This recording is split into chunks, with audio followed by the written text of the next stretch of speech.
Flexi strong টক্সের নতুন এপিসোডে আপনাদের সকলকে স্বাগত। আমি আপনাদের হোস্ট লোকেশ নাথানি আপনাদের সঙ্গে আজ সন্ধ্যায় থাকতে পেরে আমি খুবই খুশি। বন্ধুরা, আমাদের আজকের বিশেষ অতিথি কুমারী পৌলমী প্যাটেল। 2001 সালে আমার বয়স ছিল 12 বছর।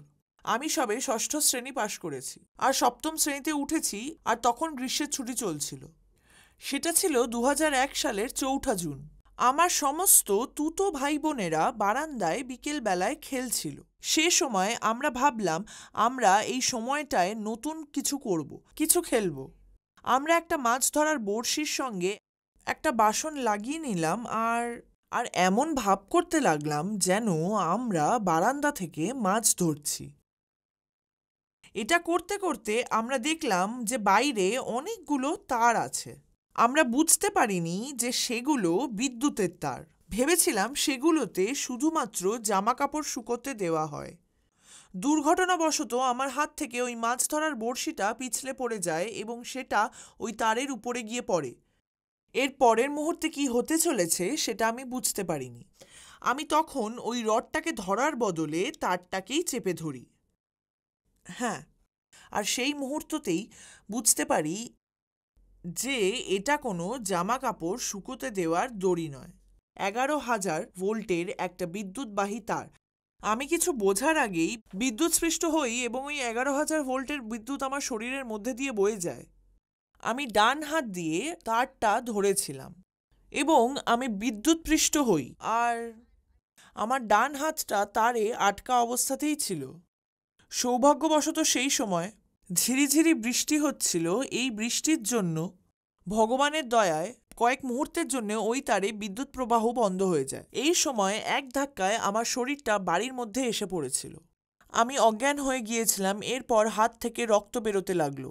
এরপর কি হয়েছিল আমার কিছু মনে নেই। খুব দ্রুত আমাকে হাসপাতালে নিয়ে যাওয়া হয় এবং সেখানে পৌঁছানোর পর চিকিৎসকরা জানান আমার শরীর প্রায় 80% পুড়ে গেছে। সঙ্গে সঙ্গে আমাকে আইসিইউতে নিয়ে যাওয়া হয় এবং চিকিৎসা শুরু হয়। সপ্তাহখানেক ধরে চিকিৎসা চলার পর ডাক্তাররা বুঝতে পারেন যে আমার ডান হাতে সম্পূর্ণভাবে গ্যাংগ্রিন ছড়িয়ে পড়ছে। গ্যাংগ্রিন এমন একটা অবস্থা, এখানে রক্ত না পৌঁছে নয়, সেখানকার কোষগুলো ধীরে ধীরে মরে যেতে থাকে। সেটা যদি ঠিকভাবে চিকিৎসা না করা হয় তাহলে মৃত্যুও হতে পারে। এই সময় চিকিৎসকরা সিদ্ধান্ত নিলেন, আর 2-3 জন চিকিৎসকের মতামত নিয়ে শেষ পর্যন্ত চূড়ান্ত সিদ্ধান্তটি নিলেন। আমার মা বাবা এবং পরিবারের সঙ্গে কথা বলে তারা আমার ডান হাতটা শেষ পর্যন্ত বাদ দেওয়ার সিদ্ধান্ত নিলেন। ঠিক 1 সপ্তাহ পরে আমার ডান হাতটি কেটে বাদ দেওয়া হলো। আমার এখনো মনে আছে যে সময়ে আমাকে অপারেশন থিয়েটার থেকে বাইরে নিয়ে আসা হলো। অল্প জ্ঞান অবস্থায় আমি আমার ডান হাতটি দেখলাম আর আমি অবাক হয়ে গেলাম। আমি বিশ্বাস করতে পারছিলাম না। আমি শুধু সেটার দিকে তাকিয়েছিলাম। আমি আমার মাকে জিজ্ঞাসা করলাম আবার আমার হাতটা কবে ফিরে আসবে। আর এই সময় আমার কোনো রকমের কোনো ধারণাই ছিল না কত বড় ঘটনার মধ্যে দিয়ে আমি গেছি। এরপরও আমার বিভিন্ন রকমের অপারেশন হতে থাকলো, চিকিৎসাও চলতে থাকলো। পরের 4-5 মাসের মধ্যে আমার প্রায় 45টা অপারেশন হলো। আমি এর বিস্তারিত বিবরণ দেব, ভয় পেয়ে যাবেন না। আমার ডান হাত সম্পূর্ণ বাদ দেওয়া হয়েছিল। যেহেতু তারটি আমি ডান হাত দিয়ে ধরেছিলাম, ওই হাতটি সম্পূর্ণ গলে গিয়েছিল। কোনো টিস্যু অবশিষ্ট ছিল না, আর কোনো পেশিও অবশিষ্ট ছিল না। মাংস তো ছিলই না। যখন আমি বিদ্যুৎবাহী তারটি ডান হাত দিয়ে ধরেছিলাম, তারে থাকা বিদ্যুৎ আমার শরীরের মধ্যে দিয়ে বয়ে যায়, আর আমার ডান হাত দিয়ে ঢুকে আমার বাঁ পা দিয়ে বেরিয়ে গিয়েছিল। এটা আমরা বুঝতে পেরেছিলাম কারণ আমার বাঁ পাও সাংঘাতিকভাবে জখম হয়েছিল। সমস্ত চামড়াটা পুড়ে গিয়ে গুটিয়ে গিয়েছিল। শরীরে কোনো শক্তিই অবশিষ্ট ছিল না। আমার বাঁ হাতও খুব জখম হয়েছিল। এখানেও কোনো মাংস বা পেশি অবশিষ্ট ছিল না এবং সেটি সম্পূর্ণ পুড়ে গিয়েছিল। আমার সারা শরীরে অসংখ্য ক্ষত তৈরি হয়েছিল। সেই জন্য চিকিৎসকরা সিদ্ধান্ত নিয়েছিলেন যখন আমার ডান হাতটা বাদ দিতেই হবে, তখন তাদের প্রধান লক্ষ্য হবে বাঁ হাতটাকে বাঁচানো। আমি আগেই বলেছি আমি প্রায় 40 থেকে 50টা অপারেশনের মধ্যে দিয়ে গেছি, আর তারপরেও এখনও আরও ৮ থেকে ১০টা রিকনস্ট্রাকটিভ সার্জারি হয়েই চলেছে। এর মধ্যে কতগুলো অপারেশন করতে হয়েছে, কারণ আমার বাঁ হাতে কোনো মাংস ছিল না। চিকিৎসকরা আমার বাঁ হাতটা আমার পেটের সঙ্গে প্রায় ২ মাস স্টিচ করে রেখে দেওয়ার সিদ্ধান্ত নিয়েছিলেন, যাতে ওই সময় হাতে কিছুটা মাংস গজাতে পারে এবং তারপর আলাদা করে ওই হাতে আরও কিছুটা মাংস লাগানো যায়। আমার আঙুলগুলো যেহেতু সম্পূর্ণ পুড়ে গিয়েছিল, তাই সেগুলো কোনো রকম নড়াচড়া করতে পারছিল না। তাই ডাক্তাররা জেস বলে একটি অপারেশনের সিদ্ধান্ত নেন, আর এই অপারেশনে আমার হাতের মধ্যে ৭ থেকে ৮টি রড একটার মধ্যে আরেকটা ঢুকিয়ে আমার বাঁ হাতে বসালেন এবং ইলাস্টিক রাবার ব্যান্ড দিয়ে নখের সঙ্গে আটকে দিলেন, আর আঙুলগুলোকে সোজা রাখার জন্য ইলাস্টিক রাবার ব্যান্ড দিয়ে রডের সঙ্গে আটকে দিলেন। আমার হাতে কোনো সার ছিল না। সেটার কারণ কি? কারণ ১২ ঘন্টা ধরে আমার ওপরে সার্জারি করা হয়, আর সেটা ঠিক করার জন্য আমার কাফ থেকে সেন্সরি নার্ভ কেটে বাঁ হাতে বসানো হয়েছিল, যাতে আমার হাতে সার ফিরে আসে। আমার শরীরে অনেক জায়গায় উন্মুক্ত ক্ষত ছিল, সব জায়গাতেই পোড়া চামড়া ছিল, এজন্য নতুন করে চামড়া গ্রাফটিং করা হয়েছিল। আমার উরুর থেকে চামড়া নিয়ে শরীরের বিভিন্ন জায়গায় উন্মুক্ত হাড়ের ওপর বসানো হয়েছিল। এটা ভাবলে অবাক লাগে যে নিজের শরীরই ক্ষতগুলোকে মেরামত করতে কিভাবে সাহায্য করে।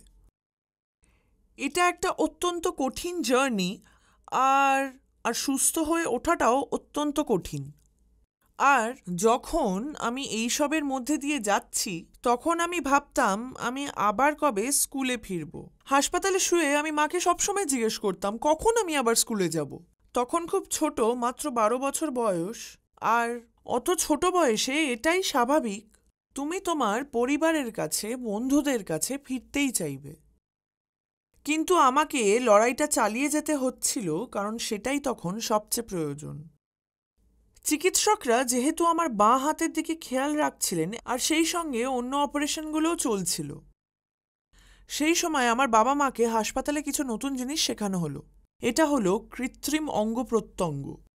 তো এই সমস্ত যখন চলছিল, আমি আমার মাকে জিজ্ঞেস করতাম কখন আমি আমার হাত আবার ফিরে পাবো। আমাকে ইতিবাচক রাখার জন্য মা সবসময় বলতো, তোমার চিন্তা করার দরকার নেই, তোমার হাড় আবার গজাবে। আর সেই আশায় তারা এসে যখন আমাকে কৃত্রিম হাতের কথা বলল, আমি আবার এক্সাইটেড হয়ে গিয়ে ভাবলাম সেটা হয়তো আমার সত্যিকারের হাত হবে। ১ মাসের মধ্যেই আমি সেই হাত পেলাম এবং সেটা দিয়ে কাজ করার অভ্যেস শুরু করলাম। এই কাজটা খুব কঠিন ছিল আমার কাছে, কারণ আমি ভাবিনি আমি একটা কৃত্রিম হাত পাবো। খুব ধীরে ধীরে আমি অভ্যস্ত হলাম, এতে আমার অনেক দিন সময় লাগলো। এটা খুব ভারী ছিল যখন এটা আমি আমার হাতের সঙ্গে লাগাতাম। আমার ছোট্ট হাতের মধ্যে ওই ভারী জিনিসটা লাগাতে অনেক সময় লাগতো। এটা এতটাই ভারী ছিল যে এটার ওজন প্রায় ২.৫ কেজির মতো। এটা নিয়ে অভ্যস্ত হতে আমার অনেকটা সময় লেগেছিল, কিন্তু বেশ কিছু সপ্তাহ পরে আমি ডেলি প্র্যাকটিস করে অভ্যস্ত হয়ে উঠলাম। আস্তে আস্তে আমি যখন এই প্রস্থেটিক হাত লাগিয়ে সম্পূর্ণ অভ্যস্ত হয়ে গেলাম, আমি বলতাম এই ২.৫ কিলো ওজনের হাত যখন কারোর উপর পড়বে, উঠে দাঁড়াতে পারবে না। এই ধরনের কৌতুক আমার ভিতরে আমি ঢুকিয়ে নিয়েছিলাম, কারণ আমি বুঝেছিলাম এই ধরনের হাসি কৌতুকই আমাকে ভবিষ্যতে সব রকমের প্রতিকূলতাকে জয় করে এগিয়ে যেতে সাহায্য করবে। আমি লেখা অভ্যাস করতে শুরু করলাম, কারণ লেখালেখি একটা সৃষ্টিশীলতার জগৎ। আমি ছোট থেকেই সেটা ভালোবাসতাম। আমি চিন্তা করলাম আমার কৃত্রিম হাত দিয়ে আমি লেখার অভ্যাস শুরু করলাম, তবে সেটা খুব কঠিন ছিল। আস্তে আস্তে আমি সফলও হচ্ছিলাম। এরপর প্রায় ১ মাস লাগলো একটা পুরো বাক্য আর একটা স্টেটমেন্ট লিখতে। অ্যাকচুয়ালি অনেক সময় লাগছিল, কিন্তু হচ্ছিল। বছরখানেকের মধ্যেই আমি বুঝতে পারলাম আমার রাস্তা এটাই, পরীক্ষাতেও আমাকে এভাবেই লিখতে হবে। ২ বছরের জন্য আমি রাইটারের সাহায্যও নিয়েছিলাম।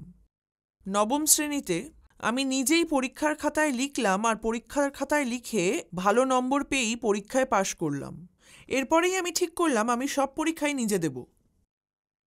এই স্বাভাবিক ছন্দে ফিরে আসার পথটা খুব খুব কঠিন ছিল, আর শুধুমাত্র ছোট ছোট চ্যালেঞ্জ আমার সামনে আসছিল, আর আমি চেষ্টা করছিলাম স্বনির্ভর হওয়ার। আমাকে বয়সের সঙ্গেও লড়াই করতে হচ্ছিল। আমার মা বাবা চেষ্টা করছিলেন যাতে কোনোভাবেই আমার মধ্যে নেতিবাচক মনোভাব না আসে। যেটা হয়ে গেছে সেটা হয়ে গেছে, এবার সামনের দিকে আমরা কিভাবে এগোবো সেটাই আসল প্রশ্ন ছিল।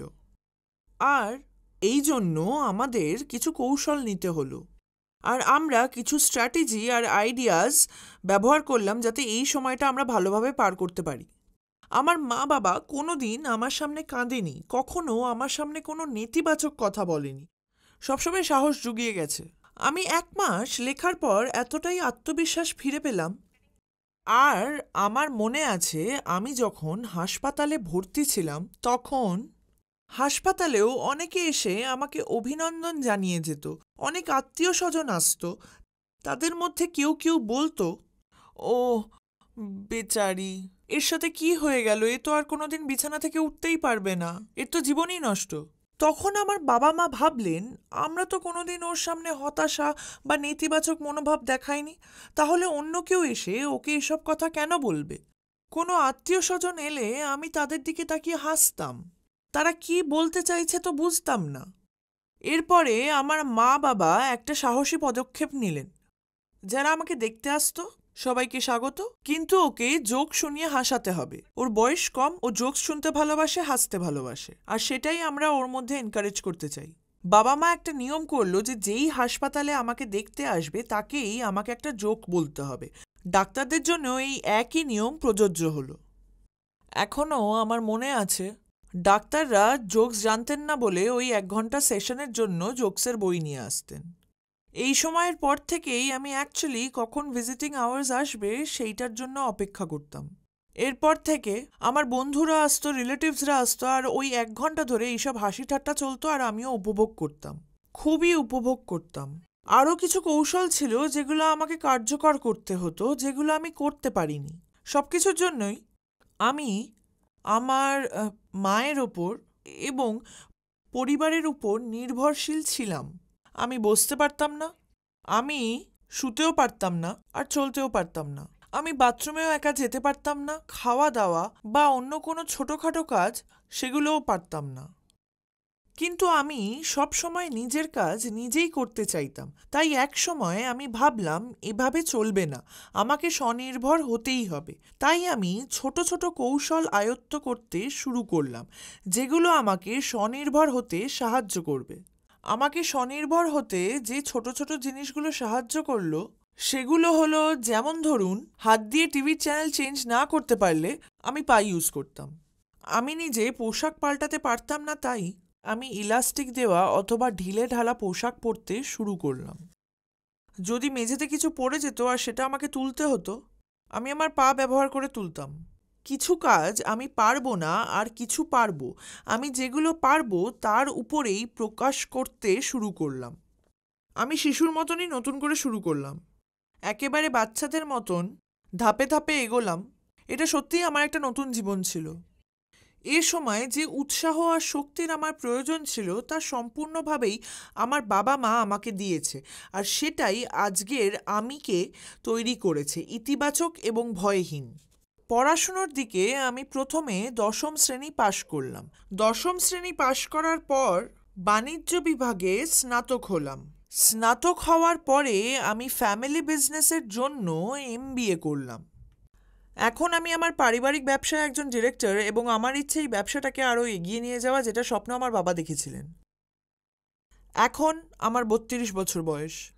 আমার একটা হাত আছে, আমার সেমি অপারেবল বাঁ হাত রয়েছে, সারা শরীরে প্রচুর চিহ্ন রয়েছে, আর আমি এতে খুশি।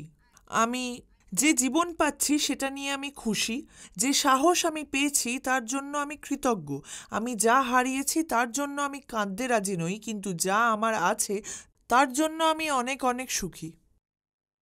আমি বাঞ্জি জাম্প করেছি, 15,000 ফিট উচ্চতা থেকে স্কাই ডাইভিং করেছি, প্রায় সব ধরনের জল ক্রীড়াও করেছি, সব ধরনের অ্যাডভেঞ্চার স্পোর্টসও করেছি। আমার জীবনে আমি একটা জিনিস বুঝেছি, যখন তুমি কোনো কিছু হারাবে তখন সমস্ত ফোকাসটাই তার উপর চলে যাবে। কিন্তু আমার জীবনে আমি বুঝেছি যেগুলো নেই সেগুলোর ওপর ফোকাস করলে যেগুলো আছে সেগুলোর ওপর ফোকাস করা যায় না। আমি সাহসের সঙ্গে সব বাধার মোকাবিলা করেছি। আমি যখন বসে ভাবি সবার কাছে সব কিছু আছে, সবার কাছে হাত আছে, সবার কাছে পা আছে, আমার কি হবে, আমি বারবার ভাবতাম ভবিষ্যতে আমার জীবন কেমন হবে? আমি কি জীবনে এগোতে পারবো? আমি কি কাজ করতে পারবো? আমি কি আবার কলেজে জয়েন করতে পারবো? সেই সময় বুঝলাম জীবন থেমে থাকে না। জানেন, আমাদের সবার মধ্যে সেই উইল পাওয়ার আছে। সবার মধ্যে একটা ইচ্ছে শক্তি এবং ভেতরে জোর আছে সব অক্ষমতাকে পেরিয়ে আসার জন্য। শুধুই যদি তোমার মধ্যে সেই ফোকাসটা থাকে আর তোমার মধ্যে সেই শক্তিটা থাকে সঠিক সময় কাজে লাগানোর। আমার মা বাবা আমায় শিখিয়েছিল জীবনে এগিয়ে যেতে। আমার যখন এত বড় দুর্ঘটনাটা হয়ে গেল, আমার বাড়িতে তখন যে পরিস্থিতিটা তৈরি করা হয়েছিল সেটা হলো, এত বড় দুর্ঘটনা হওয়ার পরেও তোমার জীবনে কিন্তু কিছুই হয়নি। একটা সাংঘাতিক বড় কিছু থেকে একদম স্বাভাবিক একটা ঘটনা। এত দ্রুত এবং মসৃণ এই পরিবর্তন যা আমাকে ভাবতে বাধ্য করেছিল আমি সত্যি কিছু হারাইনি। আমি মাঝে মাঝে ভাবি, আমি কেন এত কম বয়সে আমাকে এত যন্ত্রণা পেতে হচ্ছে? বাকি জীবনটাও আমাকে এই যন্ত্রণা আর রাগের মধ্যে দিয়ে যেতে হবে? আমি অবাক হয়ে ভাবতাম কখন আমার যন্ত্রণা শেষ হবে। আমার জীবনে এমন সময় এসেছে যখন আমি নিজেকে সম্পূর্ণভাবে সরিয়ে রেখেছি। আমি বাইরেও যেতাম না। কিন্তু যখন আমার কলেজ শুরু হলো, সেটা ছিল আমার জন্য একটা সম্পূর্ণ নতুন জগৎ। আর সে সময় আমার এখনো মনে আছে, আমি যখন রাস্তা দিয়ে হাঁটতাম আমাকে অনেকেই ডেকে জিজ্ঞেস করতো, তোমার হাতটা একটু দেখাও তো, কোথা থেকে কেটেছে? কেউ বলতো, দিদি আপনার হাতটা কি প্লাস্টিকের, একটু ছুঁয়ে দেখবো? আমি এসবের জন্য একদমই তৈরি ছিলাম না। যখন এসব হচ্ছিল আমি ঠিক করে নিয়েছিলাম যে আমি আর স্কুলে যেতে চাই না আর বাইরেও যেতে চাই না। আমার বাবা মার পক্ষে এটা বলা সহজ ছিল যে ঠিক আছে, তোমার স্কুলে যাওয়ার দরকার নেই। যদি তোমাকে বাইরে বেরোলে এই ধরনের অভিজ্ঞতার সম্মুখীন হতে হয়, তুমি তাহলে বাড়িতেই থাকো, বাকি জীবনটা তুমি ঘরেই থাকো, আমরা তোমার সম্পূর্ণ ভার বহন করব। কিন্তু না। আর আমার মনে আছে, আমি যখন আমার বাবা মাকে এই ঘটনাগুলোর কথা বললাম, আমার বাবা বললেন, তাতে কি হয়েছে? মা বললেন, ওদেরকে বলতে দাও যা বলছে। এটা তাদের জন্য নতুন ছিল, কিন্তু তাও গ্রহণ করলেন। এটা তোমার জীবন এবং এভাবেই তাকে গ্রহণ করো। এই মুহূর্তটাই আমার জীবনকে পাল্টে দিল। গ্রহণ করা। একমাত্র যখন আমি এটাকে মেনে নিতে পারবো এটা আমার সঙ্গে হয়েছে এবং এভাবেই আমাকে জীবনটা কাটাতে হবে, আমি বুঝতে পারলাম যুদ্ধ করে সমস্ত বাধা জয় করতে হবে। এখন কেউ যদি আমাকে জিজ্ঞেস করে কোথা থেকে হাত কাটা হয়েছিল, আমি তাদের দেখিয়ে দিই এখান থেকে কাটা হয়েছে। আমি গর্বের সঙ্গে দেখিয়ে বলি আমি কিছু হারাইনি। আমি বিশ্বাস করি সমস্ত পৃথিবীর শক্তি আমার মধ্যে রয়েছে। পৃথিবীর সব কিছু অর্জন করার জন্য, সমস্ত বাধাকে অতিক্রম করার জন্য হাসি মুখে লড়াই চালিয়ে যেতে হবে। এটাই আজকে আমার কথা। আর সবাইকে এটাই বলতে চাই যে কখনো কখনো হাল ছেড়ো না। আমি মনে করি কঠোর শ্রম তো সবসময় মূল্য দেয়। যদি আপনার মধ্যে ইতিবাচক ভাব এবং ইচ্ছাশক্তি থাকে, আপনি যা চান তাই পাবেন। এটাই হচ্ছে আমার গল্প এবং আমি মনে করি এটা আপনাদের সবাইকে উদ্বুদ্ধ করবে। আর আমি আপনাদের সবাইকে বলতে চাই যে আপনারা যে জীবন এখন উপভোগ করছেন তা কয়েক লক্ষ মানুষের স্বপ্ন। তাই হাল ছাড়বেন না, কঠোর শ্রমে মনোনিবেশ করুন। আমি যদি 1.5 হাত নিয়ে সব করতে পারি, তাহলে আপনাদের কি অজুহাত আছে? আর আমি শেষে একটাই কথা বলতে চাই যে আমরা জ্যোতিষীর কাছে হাত দেখাই আর পরামর্শ নিই, এছাড়া আমরা জিজ্ঞেস করি আমাদের হস্তরেখা কোন দিকে গেছে। এসবে মন দেবেন না। তার বদলে মন দিয়ে কঠোর শ্রম করুন এবং যা আপনার কাছে নেই সেদিকে মন না দিয়ে যেটা আপনি করতে পারেন সেই দিকে মন দিন। আমরা অনেক সময় আমাদের কাছে যা আছে সেদিকে দেখি না, যা নেই আমাদের কাছে তার জন্য খালি কাঁদতে থাকি, এটা আমার কাছে নেই, এটা হলো না। আসলে আমরা যদি মনে করি আমাদের মধ্যে পজিটিভিটি রয়েছে, দৃঢ় ইচ্ছা শক্তি রয়েছে আর আমাদের মধ্যে লড়াই করার সমস্ত শক্তি রয়েছে, লড়াই করতে পারি, কিন্তু আমরা করি না। এমনকি অনেক সময় সমাজ আমাদের নিরাশ করে। অন্যদের নিয়ে ভাবা বন্ধ করুন, নিজের জীবন কিভাবে চালাবেন সেটা ভাবুন। আর পরের বার যখন নিজের হাতের রেখার ওপর ভরসা করবেন, একটা বিষয় ভাববেন, হস্তরেখার কথা ভেবে কি হবে গালিব? ভাগ্য তো তাদেরও থাকে যাদের হাত থাকে না। ধন্যবাদ, অনেক ধন্যবাদ। পলমি, এই পর্বে তোমাকে আরো একবার Thank you, স্বাগত। thank you, এখানে লোকেশ। আসার জন্য ধন্যবাদ। অনেক সময় আমরা জ্যোতিষীর কাছে যাই হাত দেখাতে, তার উপর ভিত্তি করেই ভবিষ্যতের অনেক সিদ্ধান্ত আমরা নিই। ইয়েস। আপনার কাছে হস্তরেখা দেখানোর জন্য সেই হাতই ছিল না, আপনার কাছে এটা কি ইতিবাচক নাকি নেতিবাচক, নাকি ভবিষ্যতে কি হবে আমি জানতেই পারবো না, কারণ হস্তরেখা দেখানোর জন্য যে হাতটা দরকার সেটাই আপনার কাছে নেই? ইয়েস, আমি আগেই বলেছি এটা যে আমার সুস্থ হয়ে ওঠার এই পথটা খুব কঠিন ছিল। এতটাই কঠিন ছিল যে আমার বয়সটাই এমন ছিল যে কেউ বোঝাতে এলেও সে কি বোঝাতো যে দেখো তোমার এটা হয়েছে আর তোমার হাত নেই। তো সেই মানসিক অবস্থায় আমার ফোকাস সম্পূর্ণভাবে পাল্টে গিয়েছিল। আমার মা বাবা এটাই শিখিয়েছিলেন যে তুমি কি হারিয়েছো সেটাই ফোকাস করো না, একটা হাত নেই তো কি হয়েছে, যে হাতটা আছে সেটাকে নিজের শক্তি বানাও, আর যেখানে শক্তি আছে সেটাকে পাথেয় করে জীবনের পথে এগিয়ে চলো। তখন আমি উপলব্ধি করলাম যে আমরা আমাদের ভাগ্য নিয়ে যখন ভাবি, আমার ভাগ্যে তো এই আছে, আসলে আমরা ভাগ্যকে পরিবর্তন করতে পারি যদি ইচ্ছা শক্তি থাকে। কারণ আমি এটা করেছি আর আমি জানি যে এটাতে এতটাই শক্তি পাওয়া যায় যে আপনি সমস্ত প্রতিবন্ধকতার বিরুদ্ধে লড়তে পারবেন। কিন্তু এতটা কম বয়সে, মানে এত কঠিন বয়সে, যখন মাত্র বয়স 12, আপনি ষষ্ঠ শ্রেণীতে পড়তেন, আর এমন একটা ঘটনা ঘটল, আর সেই সময়টা মজা করার সময় আর খেলার সময়, তখন এত বড় দুর্ঘটনা ঘটলে আপনার কতটা সময় লেগেছিল এটা মেনে নিতে? অনেক সময় লেগেছিল, সত্যিই অনেক সময় লেগেছিল। আগে আমাকে নিজেকে বুঝতে হচ্ছিল আমার সঙ্গে কি হয়েছে, আর আমার মা বাবাকেও সেই পরিস্থিতি পেরোতে হচ্ছিল যে 12 বছরের একটা বাচ্চার সঙ্গে এটা হয়েছে। ওনাদের যে চিন্তা ভাবনা, ওনাদের মধ্যে যে হতাশা আসবে, তাকে জয় করে আমার সামনে সাহসী হাসি মুখ নিয়ে দাঁড়ানো, আমি মনে করি সেইটাই সব থেকে বড় কঠিন কাজ, সব থেকে কঠিন। আজ আমি বিবাহিতা এবং আমার একটা বাচ্চা মেয়ে আছে। আমি যখন সেই সময়ের কথা ভাবি যে এরকম কিছু হলে কি হবে, সেটা মোকাবিলা করাই কঠিনতম। কিন্তু সেই সময় ভগবান যে শক্তি দেয়, আর নিজেরও যে অ্যাকসেপ্টেন্স, যেটাকে আমরা বলি না যে আমরা অ্যাকসেপ্ট করে নিয়েছি, আর এটা আছে, যা হওয়ার তা হয়ে গেছে, এটা আছে আমাদের কাছে। আমরা আমাদের শক্তিকে কিভাবে পজিটিভলি ইউজ করতে পারি, এটাই আমাদের জীবনের একটা লক্ষ্য হয়ে গেছিল। আমার কাছে কোনো চয়েস ছিল না এটা থেকে বেরিয়ে আসা ছাড়া। খুব সহজ হতো যদি বাড়িতে বসতে বলা হতো, বাবা মা বলতো কিছু করতে হবে না, আমরা সামলে নেব। কিন্তু না, আমার মা বাবা একটাই কথা বলেছিল আমাকে, উপায় নেই, তোমাকে পৃথিবীর সম্মুখীন হতেই হবে। যদি তোমার অন্য কোনো উপায় থাকে তাহলে তুমি কোনোদিনই সত্যের মুখোমুখি হতে পারবে না। অনেক ধন্যবাদ। বিনোদ জয়নজি প্রশ্ন করেছেন, সুখী জীবন যাপনের জন্য সবচেয়ে গুরুত্বপূর্ণ কি? গুরুত্বপূর্ণ, আমার মতে সবচেয়ে গুরুত্বপূর্ণ হলো মেনে নেওয়া। যত বেশি চ্যালেঞ্জকে তুমি অ্যাকসেপ্ট করতে পারবে সেটার ব্যাপারে না কেঁদে, যদি আমরা অ্যাকসেপ্ট করে নিই কি হ্যাঁ এটাই আছে, তাহলে জীবনে কোনো কিছু নিয়ে আক্ষেপ থাকবে না আর কোনো দুঃখ থাকবে না। আর আমার মনে হয় সেটাই সবচেয়ে বেশি গুরুত্বপূর্ণ বিষয়। মেনে নাও এটাই আমার জীবন আর এরমভাবেই আমাকে জীবন কাটাতে হবে। আমার মনে হয় সব ছোট ছোট জিনিসে তুমি সুখ খুঁজে পাবে। মিস্টার পাপু মাহাতো জিজ্ঞেস করেছেন যে তার স্ট্যামারিংয়ের সমস্যা, আর তিনি CMA ফাইনাল দিতে চলেছেন। তিনি এই স্ট্যামারিং নিয়ে ভয় পাচ্ছেন। ভবিষ্যতে এই সমস্যা তার এগোনোর পথে কতটা বাধা দেবে? আমি বলবো যে আত্মবিশ্বাস এবং ইচ্ছা শক্তি। আমার জীবনে দুর্ঘটনার পর একরাশ নেতিবাচক প্রশ্ন আমার মনে এসেছিল।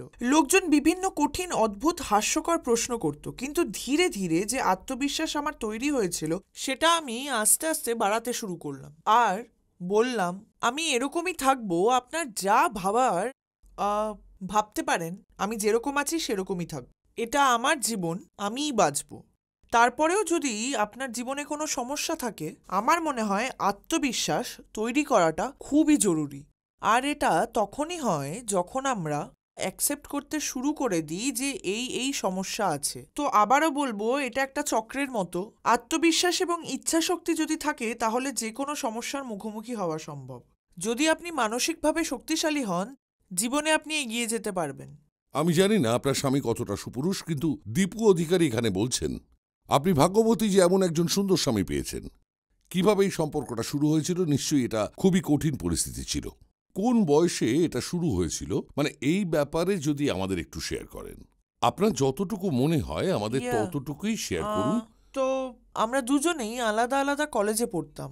দশম শ্রেণী পাশের পর একাদশ, দ্বাদশ এবং কলেজ জীবনে আমাদের অনেক বন্ধুবান্ধব ছিল।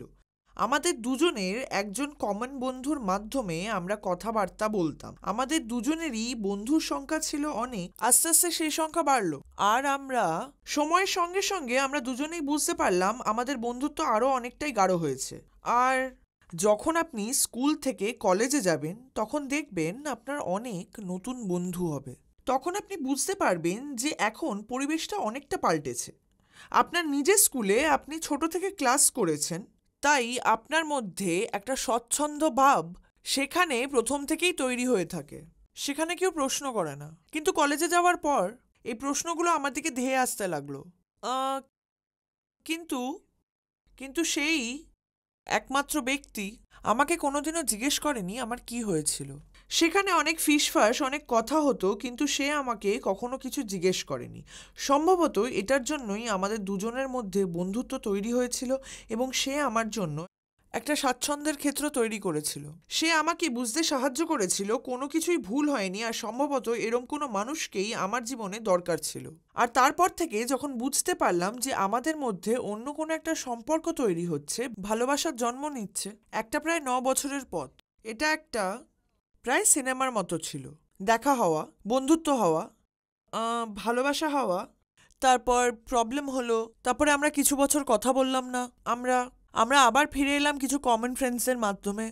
তখনই আমরা ডিসাইড করলাম আমরা একে অপরের ব্যাপারে শিওর। আমাকে অনেক ব্যাপারে ও সাহায্য করেছিল, আর আমরা 2014 সালে বিয়ে করি। আর এখন প্রায় 7 বছর হয়ে গেছে, আর আমাদের একটি সুন্দর শিশুকন্যা রয়েছে। এখানে একজন জিজ্ঞেস করছেন তার ডান হাত নেই, সে ইঞ্জিনিয়ারিং পড়ছে এবং একই সঙ্গে তিনি স্বাস্থ্য প্রশিক্ষকও। তিনি এই মুহূর্তে খুবই দ্বিধাগ্রস্ত, কারণ তার এই ডিসেবিলিটি। তিনি ইঞ্জিনিয়ার হিসেবে সফল হবেন কিনা, নাকি তার অন্য কোনো পেশায় যাওয়া উচিত? আপনি কি বলেন? আমার মেসেজ হলো স্বপ্নকে অনুসরণ করুন। আপনি যদি কিছুকে ভালোবাসেন তাহলেই তার প্রতি ন্যায় বিচার করতে পারবেন, যদি সত্যিই আপনি চান। আমার মনে হয় যখন আমরা জীবনে কোনো জিনিস চাই তখন আমরা ওই জিনিসটার সঙ্গে সমঝোতা করে নিই। আমি এটা শিখেছি যে কোনো কিছু সমঝোতা না করে প্যাশনকে ফলো করা উচিত, কারণ পৃথিবী সবসময় তোমাকে নিচু দেখাবে আর জাজ করবে। এটা তোমার ওপর, তুমি কিভাবে নিজের ওপর এটা নেবে, আর সেই কনফিডেন্সটা যেটা তোমার চোখ মুখ থেকে ফুটে উঠবে। এটা আমার কাজ, আর আমি এটা খুব ভালোভাবে করব। এছাড়া কারোর মধ্যেই কোনো ক্ষমতা নেই যে আপনাকে এসে কিছু বলবে। আমার মনে হয় আপনি যদি কিছু ভালোবাসেন সেটাকে ফলো করুন, কারোর কথা শুনবেন না, শুধু নিজের মনের কথা শুনুন, আর সেটাই আপনাকে অনেক দূর এগিয়ে নিয়ে যাবে। শশী জৈন জিজ্ঞেস করেছেন, আপনি যখন আপনার প্রাত্যহিক কাজ সারেন বা কোথাও যান তখন আপনার সাহায্যের প্রয়োজন হয়, আপনি কিভাবে সেগুলোকে ম্যানেজ করেন? আমি এখনো সম্পূর্ণভাবে স্বনির্ভর হওয়ার চেষ্টা চালিয়ে যাচ্ছি, কিন্তু এখনো পুরোটা হয়ে উঠতে পারিনি। এখনো আমি কোথাও গেলে আমার একজন সঙ্গী লাগে। এখনো বাইরে কোথাও গেলে আমার বিভিন্ন ধরনের সমস্যা হয়। উদাহরণস্বরূপ বলতে পারি, যেমন বাইরে কোনো শৌচালয় ব্যবহার করতে গেলে সেখানে যে গোল লক থাকে সেটা আমি খুলতে পারি না। I need ল্যাচেস। এছাড়া কিছু জলের কল আছে যেগুলো আমি খুলতে পারি না, বিশেষ করে যেগুলো ঘুরিয়ে খুলতে হয়। অনেক জিনিস আছে যেগুলো আমি পারি না, যেমন চুল বাঁধা বা জিন্স প্যান্টের বোতাম লাগানো, এগুলো পারি না। সুতরাং এখনো অনেক জিনিস রয়ে গেছে যেগুলো আমি পারি না। এখনো আমাকে অনেক লম্বা পথ যেতে হবে, কিন্তু যতটা সম্ভব আমি স্বনির্ভরশীল হওয়ার চেষ্টা করি, আর আমি নিজের কাজ নিজেই করি। স্বর্ণ টন্ডন বলেছেন যে তিনি আপনার কাছে কৃতজ্ঞ আপনি যেভাবে নিজের গল্প বলেছেন। তারা হয়তো আপনার মতো সচ্ছল পরিবারের নয়। সেখানে যদি এরকম কোনো দুর্ঘটনা হয়, এখানে আর্থিক দিকটা মানসিকের থেকে বোধহয় বেশি জরুরি। তাদের জন্য আপনি কি বলবেন?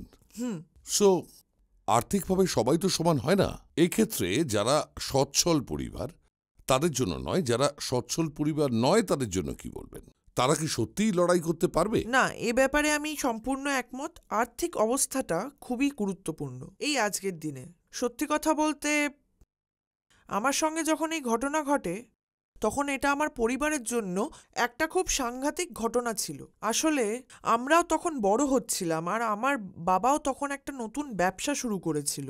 আমার বয়স তখন 12, আর আমাদের সামনে তখন এক অভূতপূর্ব ব্যয়ের পরিস্থিতি এসে দাঁড়ালো, যা আমরা কখনো ভাবতেই পারিনি। We were shocked. আমাদের অবস্থাও তখন খুব ভালো ছিল না, তবে আমার পরিবারের অন্যান্যরাও আমাদের সাহায্য করেছিল এবং আমার বাবার অনেকটাই সঞ্চয় ছিল, তাই তা দিয়ে আমরা কিছুটা সামাল দিতে পেরেছিলাম। তবে আমি এটা মানি যে সেটা না থাকলে জীবন আরও অনেক বেশি কঠিন হতো। এজন্য আমি যতটা সম্ভব মানুষকে সাহায্য করার চেষ্টা করি। আর তাছাড়াও আমি মুম্বাইয়ের লিও ক্লাব নামে একটি এনজিওর সঙ্গে যুক্ত। এটা লায়ন্স ক্লাবের একটা উদ্যোগ বলতে পারেন। আমি আসলে আমি অনেক দিন ধরেই এটার জন্য কাজ করছি। মানে এই লিও ক্লাব যেটা মুম্বাইতে, এই লিও ক্লাব একটা কম বয়সীদের উদ্যোগ এবং আমি এর সঙ্গে জড়িয়ে আছি। আমরা অর্থ সংগ্রহ করি এবং যাদের প্রয়োজন, যেমন অনাথ আশ্রম বা বৃদ্ধাশ্রমে, আমরা অর্থ সাহায্য করি। লায়ন্স ক্লাবগুলোতে আমরা বিনামূল্যে কৃত্রিম অঙ্গ প্রত্যঙ্গ দিয়ে থাকি, মানে বিনামূল্যে কৃত্রিম পা এবং হাত। আমার মা বাবাও এখন এই কাজে অনেকটাই মনোনিবেশ করেছেন, কারণ একটা সময় আমরা এর মধ্যে দিয়ে গেছি, কিন্তু যাদের অর্থ নেই তারা কি করবে। আমরা যতটা পারি এই কাজ করে থাকি।